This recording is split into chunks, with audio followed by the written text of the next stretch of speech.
Hey, hello there. Let's talk about today's Leetcoding challenge question, top k frequent elements. Given a non-empty array of integers, we want to find the k most frequent elements. Looking at the first example, we have an array of 6 integers.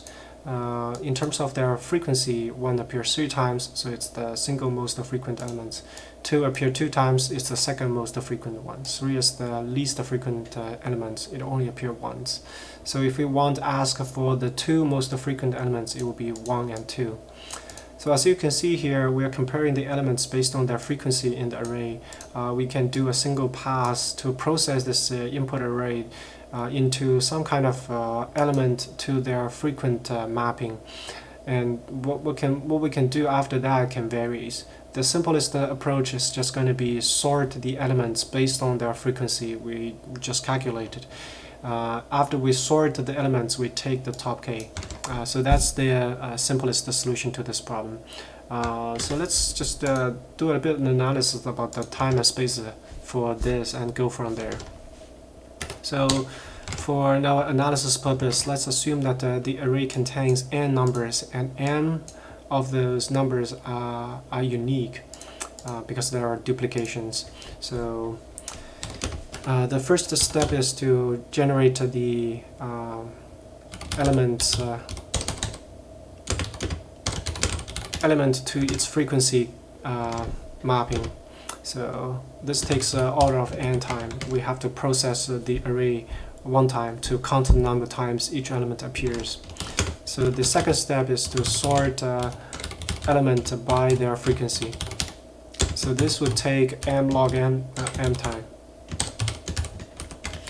In the first step, we reduce the array into element to frequency mapping. Assume that we have m unique numbers. The elements to its frequency mapping will contain m unique values, m unique pairs. So to sort that, it takes m log m time. And after that, we can just take top k. It will be order of k times. So that's the baseline solution to this problem. We need to do better than that. So one obvious improvement is on the sorting. Here, as you can, so the thing that we know is we only need the top k. We don't actually need the rest m minus k to be sorted. So we can do a bubble k times. So the runtime complexity for that would be mk. Because we pass through this element frequency pair or mapping k times to each k times each time to promote the largest one to the end. So that's mk. Better yet, we can use a priority queue to that. Because the bubble sort, the top k is still sorted. The last thing here says the answer can be in any order. So that's saying within the top k, they can be unsorted. So for that purpose, we can use a priority queue. That will reduce the runtime to m log k. The log k is the time complexity to push and pop elements onto a priority queue with size k. That's the priority queue's purpose is just we're gonna look at all the element frequency pairs. We're going to remember the one at a time, and we're going to remember the top k we've seen so far. Every time we see a new element of frequency based on its value compared to the current smallest one that we know, we decide whether we want to update or not. So that's the idea behind the priority queue solution. That's the runtime complexity for that, m log k. So it brings the time complexity down compared to bubble sort. The very last solution is the quick select. The time complexity for this is on average linear respect to the size of the problem, so it's order of m. It's using the quick sort partition subroutine to pick a random value, move the element smaller than it to the left, larger than it to the right, and do that repeatedly doing that until the pivot number is the case one. So that makes sure the we have the top k in the right portion in the array. So if you're interested in this kind of a progression, you can check out my video on one of the problems. It's the very classic k largest elements inside an array, or k largest element. It's the classic k largest elements problem. So that's this. We know that if I want to really test this kind of a progression, different ways of getting top k, k largest one, I wouldn't really give this question. That would make this first step just like a really not necessary processing step, because the meat is going to be in the second part. For that purpose, I would directly give the k largest elements problem. So let's look at this particular one. How the frequency of the elements can help us to answer this question in a different way. It's still a sorting based solution. So let's look at the example 1 1 1 2 2 3 3 3. Let's add a few more 4 4 5 5 5 and 6. So just doing the first step would create the frequency count. So we will have 1 appear 3 times, 2 appear 2 times, 3 appear 1 times, and 4 appear 2 times, 5 appear 3 times, 6 appear 1 times. So based on the elements frequency, we can actually bucketing those elements. So given this, we can for the frequency, we can create a buckets, and the buckets will contain the elements that have that frequency. So for the 1's bucket, it will contain elements 3 and 6. 2's bucket will contain elements 2 and 4. 3's bucket will contain elements 1 and 5. So if we ask the top 2, we can just grab the biggest buckets and find, yes, we indeed have 2 elements in there. So it has to be 1 and 5 has to be the top 2. If we ask the top 4, we see that the biggest bucket is not big enough. So we go to the next largest one, and we find 2 more elements in there. So we make up a 4. If we ask just top 1, I guess we would just randomly return one of the elements inside the top box.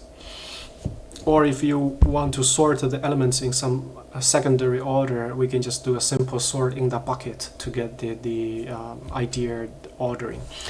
So yeah, so this is the alternative approach compared to that sorting of the frequency count. It's a store sorting. We're basically using the frequency to do the to organize the elements, so that we can just directly look up the top elements based on their frequency. So instead of actually putting those onto some kind of data structure and sort, we can just directly look it up. Yeah, but we still have to create the buckets, so it's still some kind of extra data structure. So let's talk about the bucket sort, the time complexity for that. The second step, the first step is the same as above. The second step is to create this kind of reverse mapping. So it's going to be frequency to set of int elements. This would take order of n times. Is that right? No, order of n. Order of n times. And the number 3 is to go over the frequencies go over the buckets and collect top k. This will actually take order of range of frequencies. So from the maximum to the minimum, that's the possible range for the buckets. We go from the highest one, decrease that by 1, by 1, by 1, by 1, trying to find the second largest one, and just go through that. So the time complexity here is actually a function of the range of the frequency, among the largest to the smallest one. That's the possible buckets that we can have, and we just go through that one at a time. Yeah, so that's the bucket source solution. So we're gonna code this thing up. First, second, and third. Just copy this over here. Let's call this frequency count. Just gonna run a counter over the numbers, just one line. The second step is to generate this kind of reverse mapping.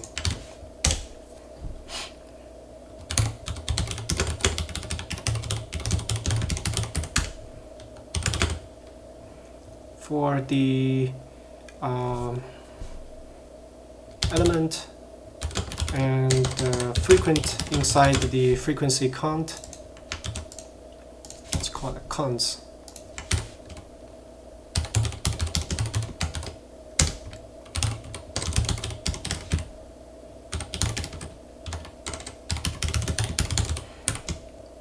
So that's the second step. The third step is to go over the buckets and collect the top K. So for here, the naive range for these frequencies can be from the length of the numbers. That's as if we just have the single number repeat n times. The minimum is going to be 0. So we're going to do a naive range, and I will talk about that very soon. So for frequent in length of this number,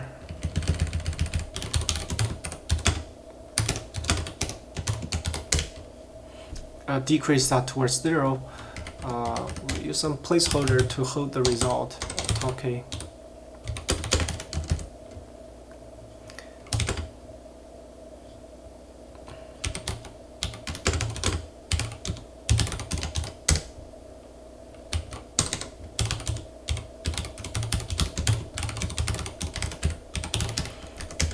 If we're looking at the frequency that's actually existed, so we have numbers, we have elements that have that frequency, we extend the result.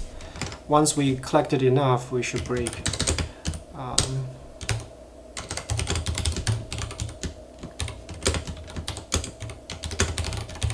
So in the end, we can just return the top K we collected. So that would be the bucket source solution. Let's test it out. Yeah, so it's accepted. So let's talk about something on this. This bucket source solution can actually be converted to online. So you initially have this frequency count to be a empty mapping, and also the buckets to be empty as well. When you have elements that are coming in, you update the elements frequency, and you also go into the buckets and move the elements to the other bucket it have. When you have a query come in, all you need to do is run this routine. So you can figure out a better range doing this when you add new numbers in. You keep track of the current minimum so far and current maximum so far. So in the range here, you can actually be smarter. So this bucket source solution can actually be converted to online when numbers comes one at a time. Yeah. So that's the bucket source solution to this problem.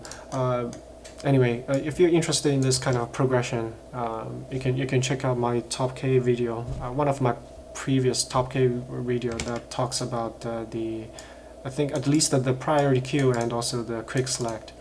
I'm not sure if I did the bubble key times, but if that's what you're looking for, you can go and check out that. But other than that, I think if people ask you this question, probably be looking for the bucket sort. There are also some interesting analysis. As you can see, the first step is the same. So I will actually just copy it over here.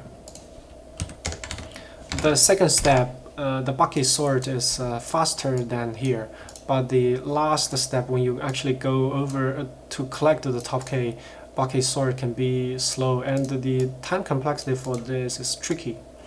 It's kind of tricky. So if you actually went about and implement both this one and the bucket sort, doing some analysis comparing between those two can be quite interesting. Yeah, so that's this question today.